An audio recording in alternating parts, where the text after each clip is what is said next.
Bismillahirrahmanirrahim. Alhamdulillahirabbil alamin.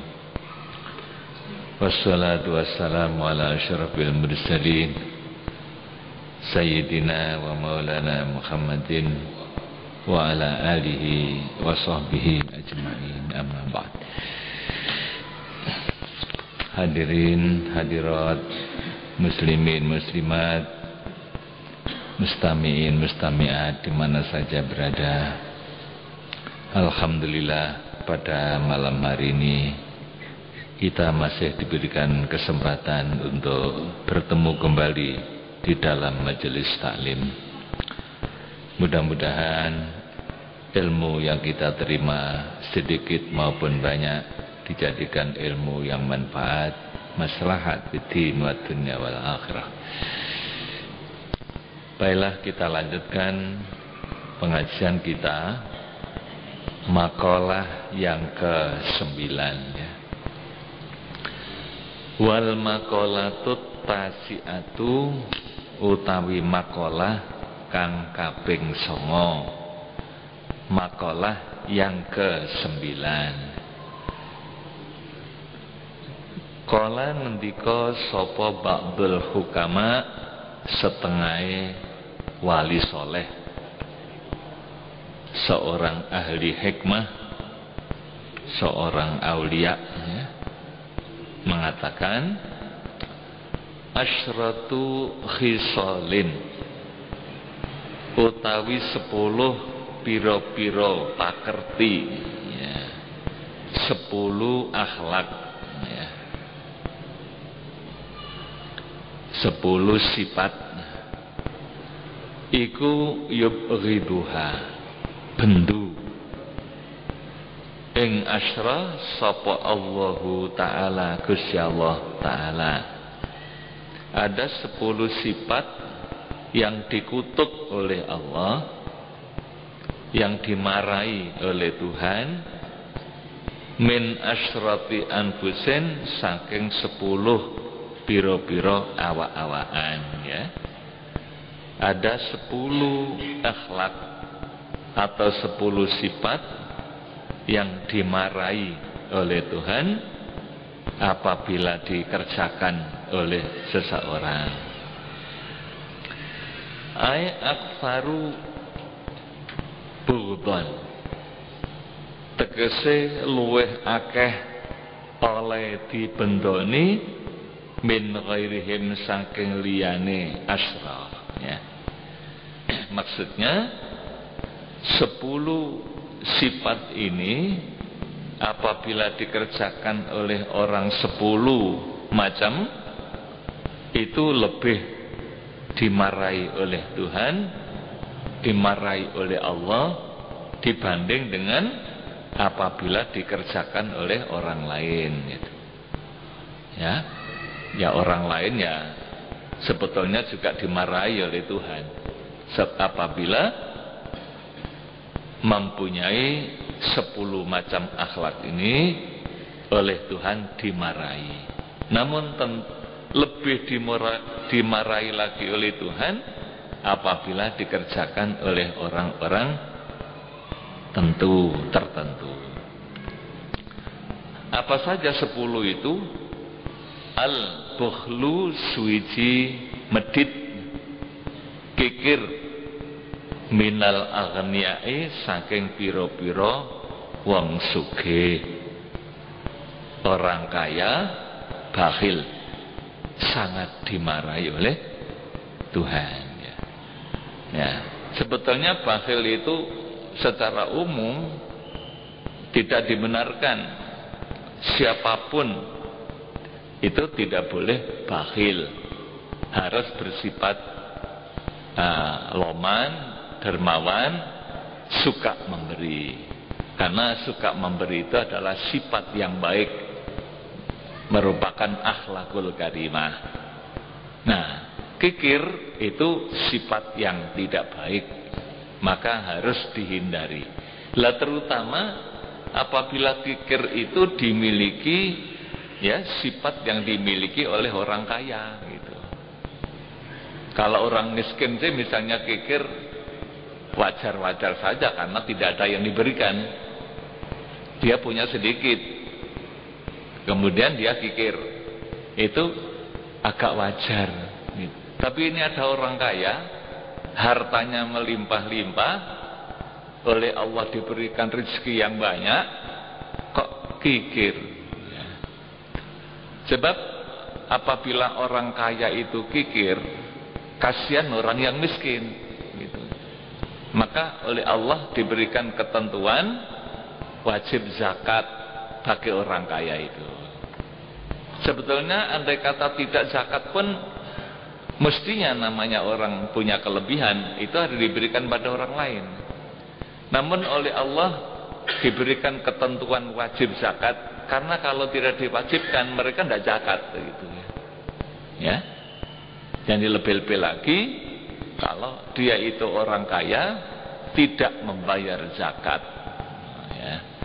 Orang kaya yang tidak membayar zakat sangat-sangat dimarahi oleh Tuhan. Maksudnya begitu. Nah, orang yang tidak zakat itu salatnya tidak diterima oleh Allah SWT. Karena apa? Antara salat dengan zakat itu gandeng. Aqimus shalah wa atuz zakat. Tegakkanlah salat dan berikanlah zakat. Itu gandeng. Artinya gandeng ini tidak bisa dipisahkan. Orang salat tapi tidak bayar zakat, oleh Allah tidak akan diterima itu salatnya. Demikian juga orang sudah bayar zakat tapi tidak sholat, lebih-lebih itu zakatnya tidak diterima oleh Allah. Jadi gandeng. Nah, ini orang yang kaya tidak membayar zakat itu dinamakan orang yang bakhil, sangat-sangat dimarahi oleh Tuhan ya. Di dunia ini tidak akan terjadi orang miskin itu telanjang, tidak punya pakaian. Tidak akan terjadi orang miskin itu mati kelaparan apabila orang kaya itu membayar zakat. Namun gara-gara orang kaya tidak bayar zakat, maka terjadi ketimpangan. Orang miskin sampai tidak makan, ada yang mati kelaparan. Orang miskin sampai tidak punya pakaian telanjang. Maka nanti pada hari kiamat yang paling dikuyo-kuyo nanti oleh Tuhan itu adalah orang kaya yang tidak bayar zakat. Maka sifat bakhil ini harus dikikis habis, terutama oleh orang-orang kaya. Nah, tentunya orang yang tidak kaya ya, orang yang tidak kaya itu pun juga dilarang bakhil, karena bakhil itu sifat yang jelek. Maka dia harus juga bersifat loman, walaupun dia tidak punya ya seadanya. Jadi tidak harus banyak, dia punya sedikit ya sedikit itu sebagian diberikan ya. Itu sangat-sangat mulia oleh Allah. Orang ini pahalanya dilipat gandakan melebihi daripada pahala yang diberikan oleh orang kaya. Qala hakimun, ngendika sapa hakim, al-bukhlu utawi bakhil iku mahwu sifatil insaniyati, ngelebur pira-pira sifat kemanusiaan ya. Jadi sifat bakhil itu bisa menghapuskan sifat kemanusiaan. Jadi manusiawinya itu turun, hilang ya, menjadi kebinatangan begitu. Jadi kata hakim bahwa orang yang kikir itu lebur, sifat kemanusiaannya hilang karena dia tidak punya kasih sayang kepada orang lain. Wa isbatu adatil hayawaniyati, lan netepake pira-pira adate pira-pira hayawan. Karena binatang itu ya mempunyai sifat bakhil. Ya contohnya saja kucing, ayam, kambing, apa saja. Kalau sudah punya makanan yang dimakan, dia tidak mau memberikan pada yang lain, dihabiskan sendiri. Ya, jadi bakhil itu adalah sifat daripada kebinatangan. Nah, orang yang sampai memiliki sifat bakhil turun ke manusianya menjadi kebinatangan gitu. Itu kata hakim ya. Itu yang pertama. Jadi tidak boleh kita bakhil. Orang yang loman, orang yang dermawan itu tempatnya di surga, sedangkan yang bakhil itu di neraka.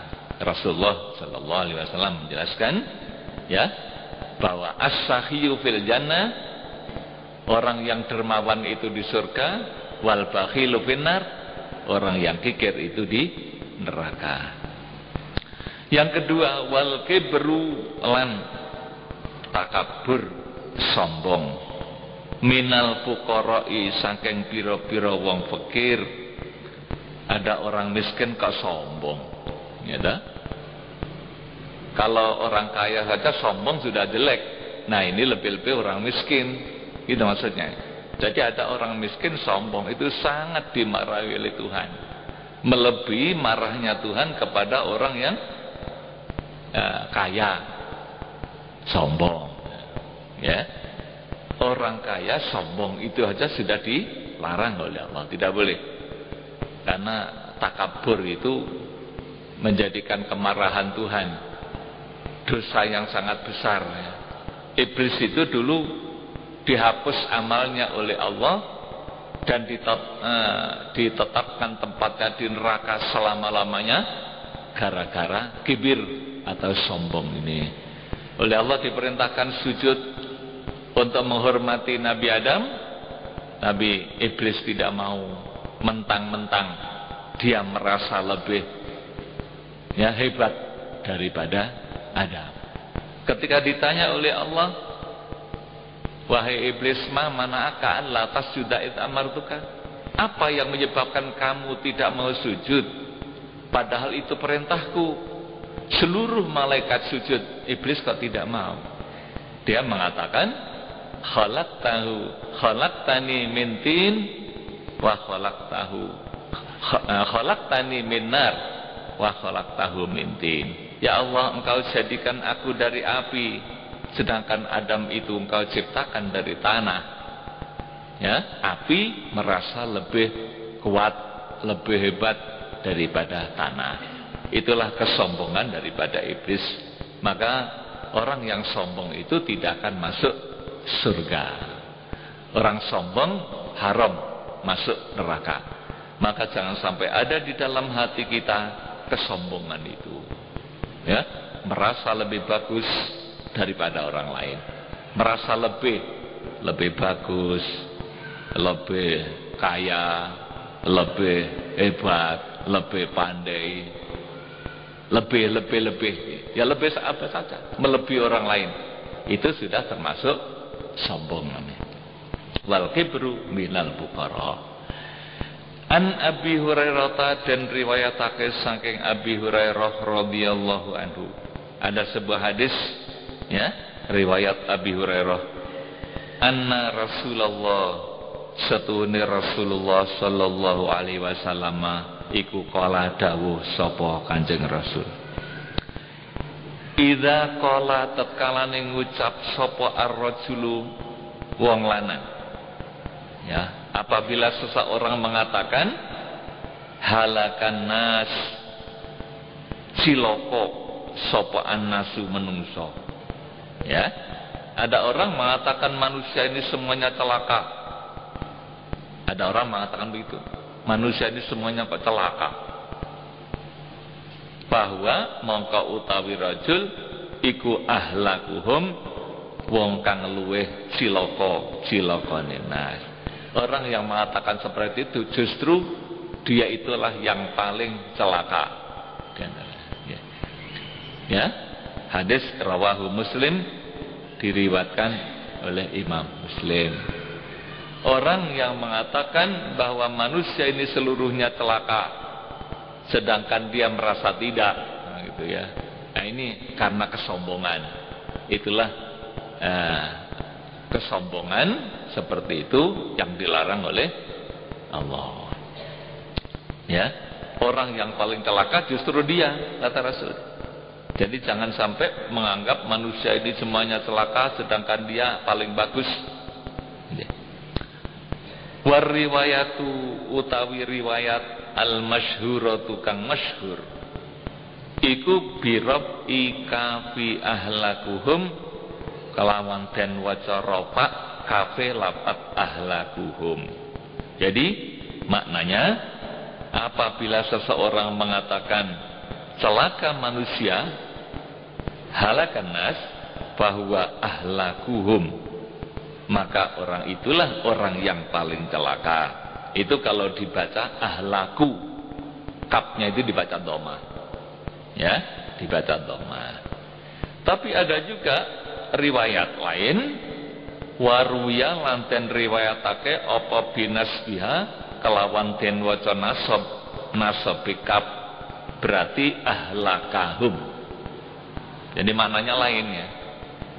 Jadi bahasa Arab itu begitu ya. Kalau salah baca ya salah makna.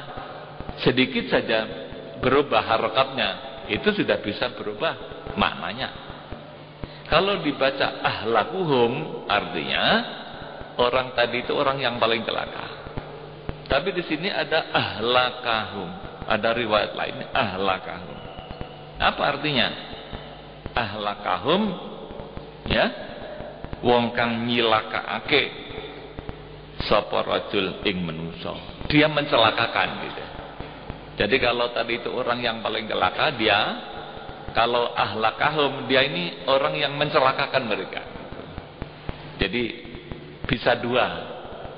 Ada riwayat ya, orang itu orang yang paling celaka atau orang ini mencelakakan orang banyak. Dia mengatakan bahwa manusia ini semuanya celaka. Justru dia yang mencelakakan mereka itu, ya. Karena kesombongannya tadi itu. Namun yang masyhur di sini dikatakan adalah ahlakuhum, dibaca rofa, ya, kapnya, ya. Wa hadzan nahyu, ya. Kenapa masalah ini dilarang?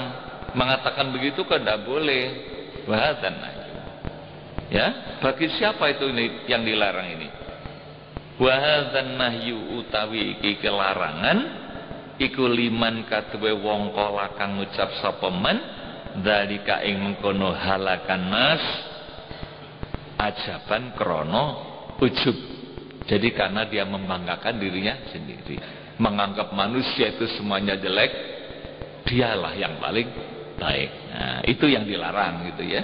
Jadi apabila ada di dalam hatinya itu perasaan dia merasa paling baik, satu kampung, satu desa, wah semuanya jelek, saya yang paling baik. Ya, di Malang misalnya, di kota ini saya yang paling baik, semuanya jelek. Nah, itu yang dilarang. Apabila dia mengatakan seperti itu dengan bangga, membanggakan dirinya sendiri, itu yang dilarang ya. Wa tasaghuron lan ngino-ngino, menghina. Ya, ajaban krana ujub gawokake binafsihi maring awak dhewene. Jadi dia merasa membanggakan dirinya sendiri, ya, ujub atau takabur, ya. Wa tasaghuron linnas, dan menganggap kecil orang lain. Jadi menganggap dirinya sendiri paling baik, sedangkan manusia seluruhnya itu jelek.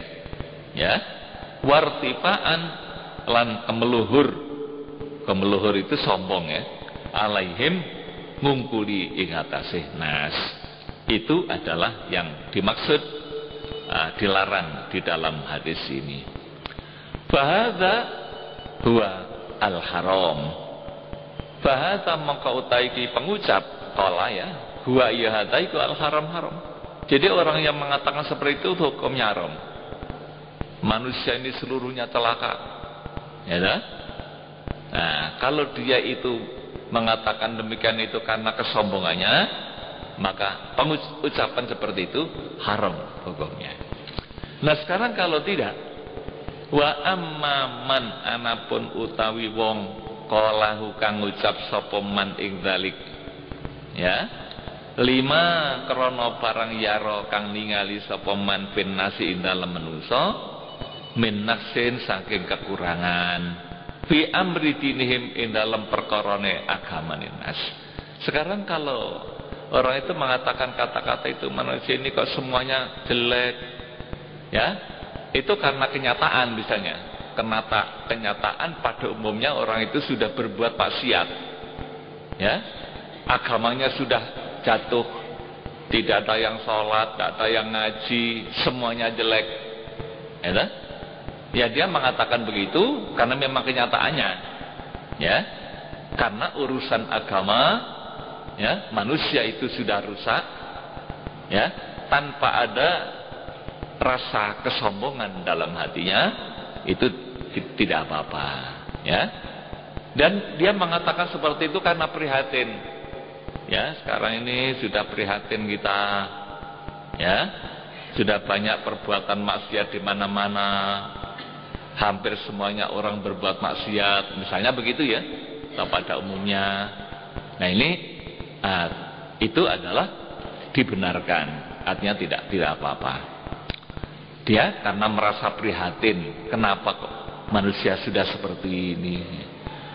Wa qalahu, ya, lan ngucap sapa man ing dzalik tahazunan krana prihatin alaihim ing atase nas wa ala dini lan ing atase agama.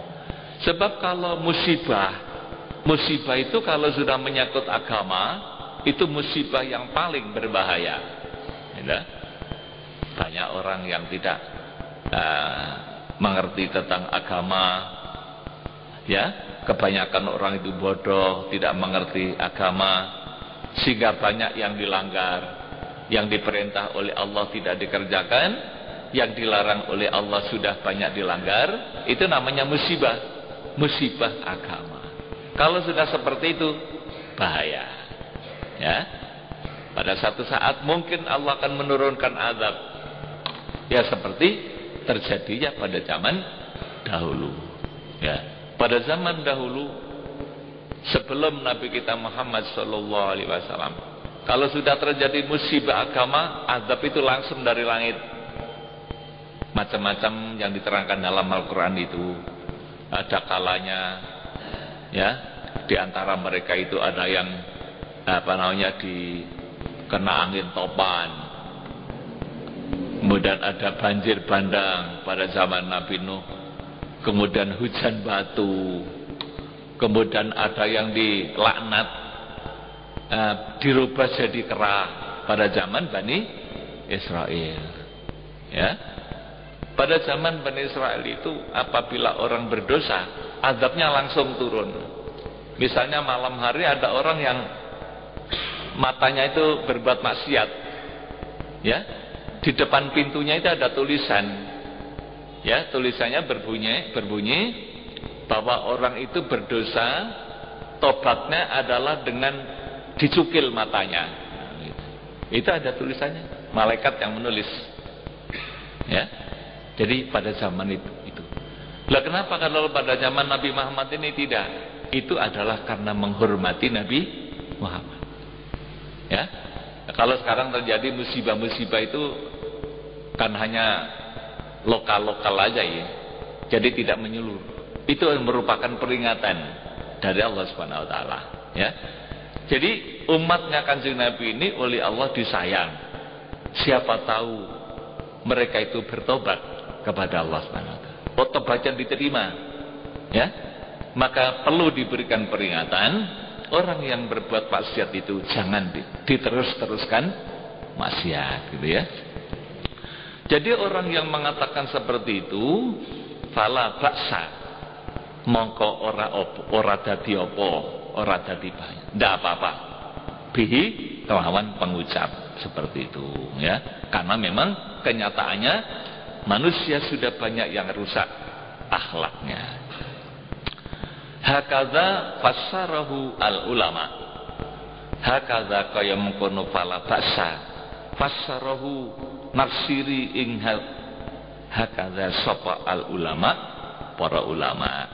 Jadi para ulama menafsirkan hadis Kanjeng Nabi tadi kan mengatakan begitu, Kanjeng Nabi bersabda, barang siapa yang mengatakan bahwa celaka manusia semuanya, maka orang ini justru orang yang paling celaka. Nah ini hadis ini oleh para ulama ditafsiri seperti itu tafsirnya.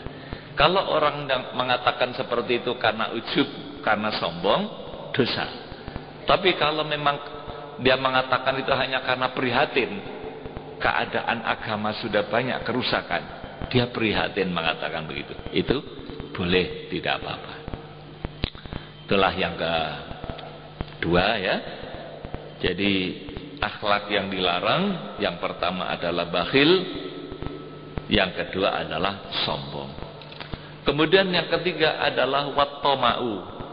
Wattoma'u lantama, ya, rakus, itu ya. Minal ulama'i, saking ulama, ya. Yang namanya tamak itu siapapun orangnya itu tidak baik. Nah lebih-lebih kalau sampai menimpa, ya, bagi seorang ulama.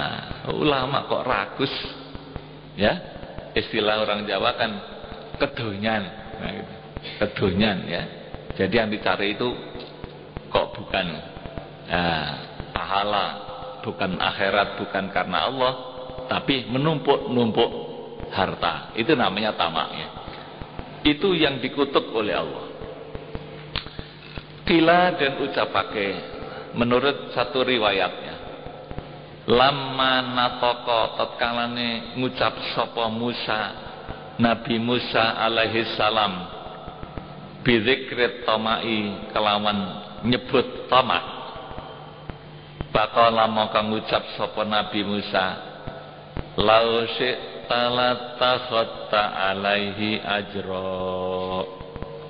Ini surat Kahfi, ya, menceritakan pertemuan antara Nabi Musa dengan Nabi Khidir, ya, peristiwanya panjang itu ceritanya.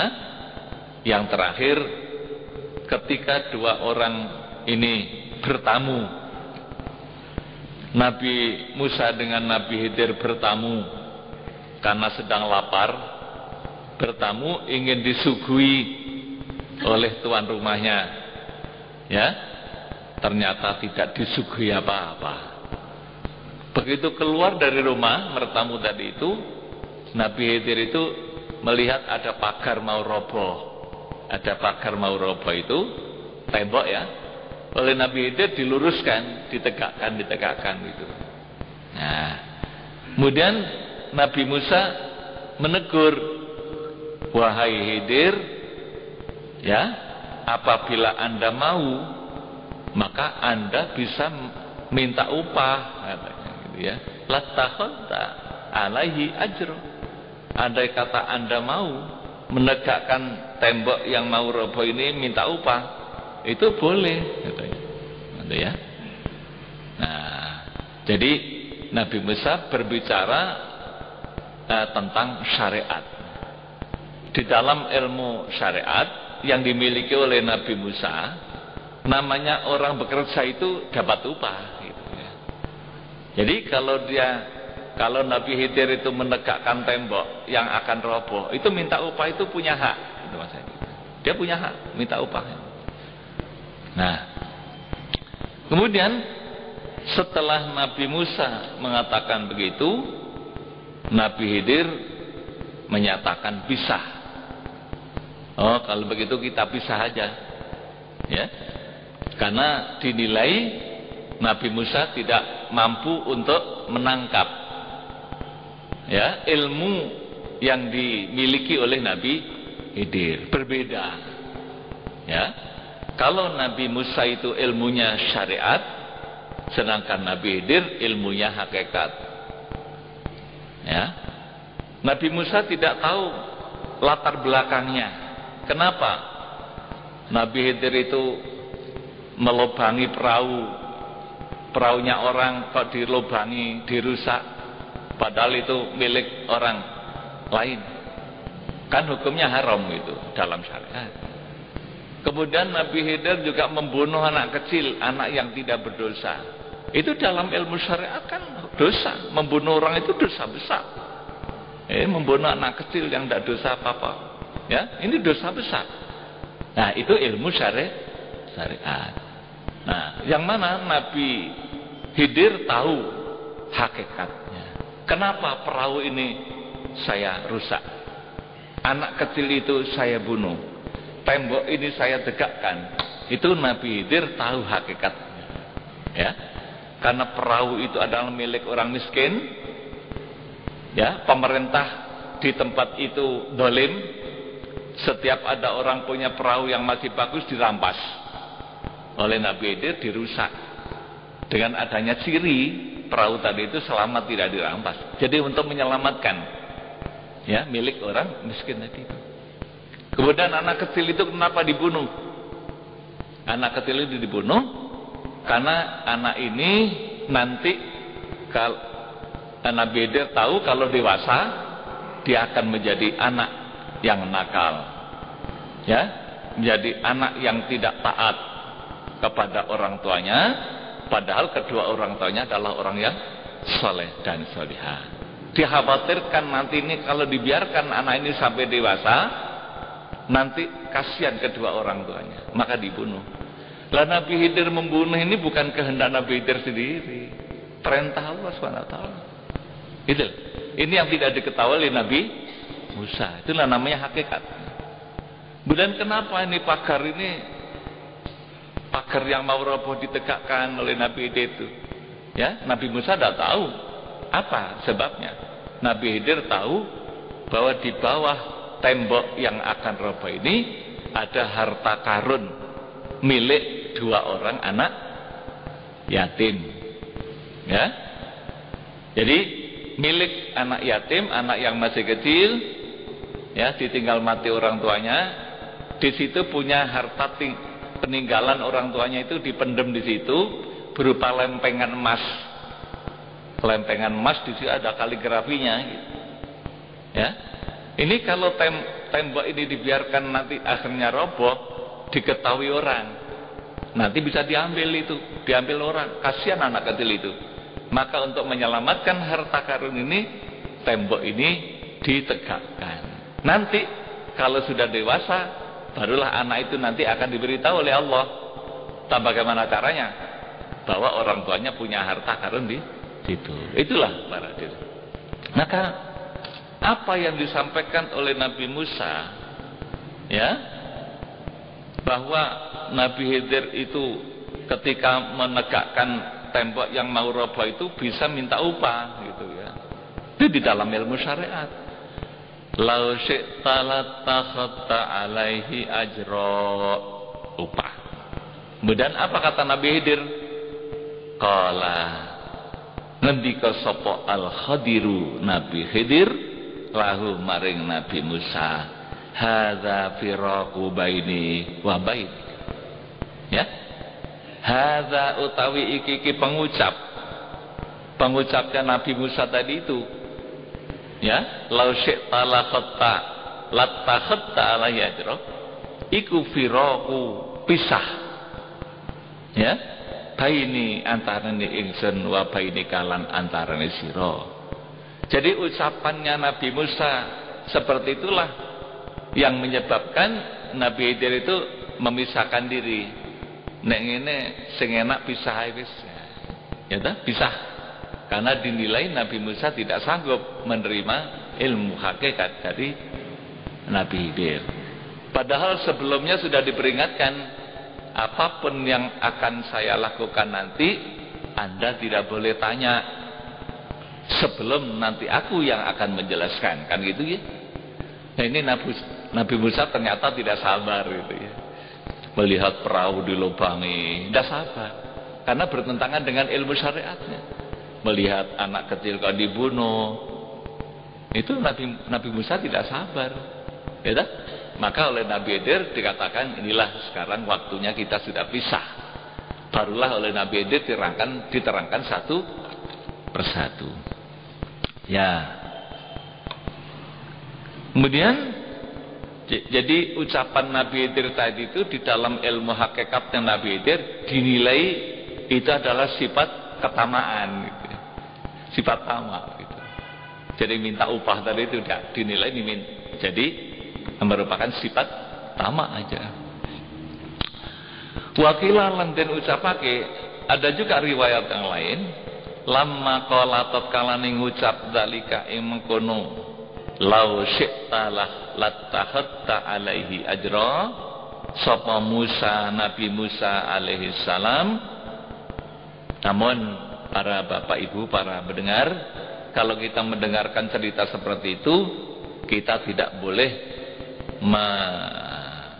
menganggap dosa seorang nabi, ya.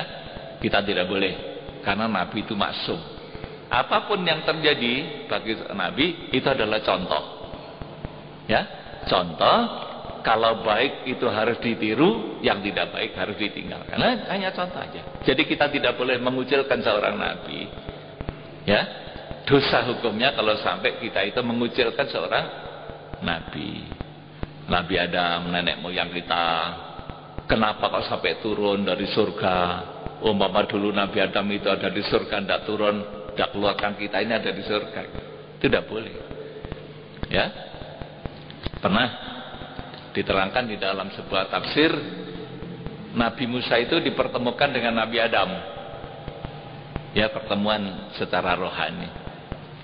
Kemudian Nabi Musa itu menegur Nabi Adam, wahai Nabi Adam, bukankah Anda yang menyebabkan kami ini semuanya keluar dari surga, ya, gara-gara Anda maka kita keluar dari surga, ya.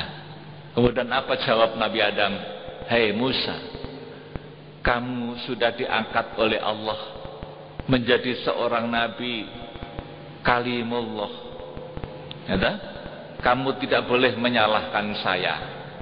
Bukankah kamu tahu bahwa 50.000 tahun, kalau tidak salah begitu, sebelum aku dikeluarkan dari surga, itu sudah ditakdirkan oleh Allah, ya. Jadi itu sudah merupakan pelaksanaan takdir Tuhan. Jadi bukan karena kesalahan, bukan. Itu hanya prosesi saja gitu, ya. Termasuk ini, ya. Sedikit lagi.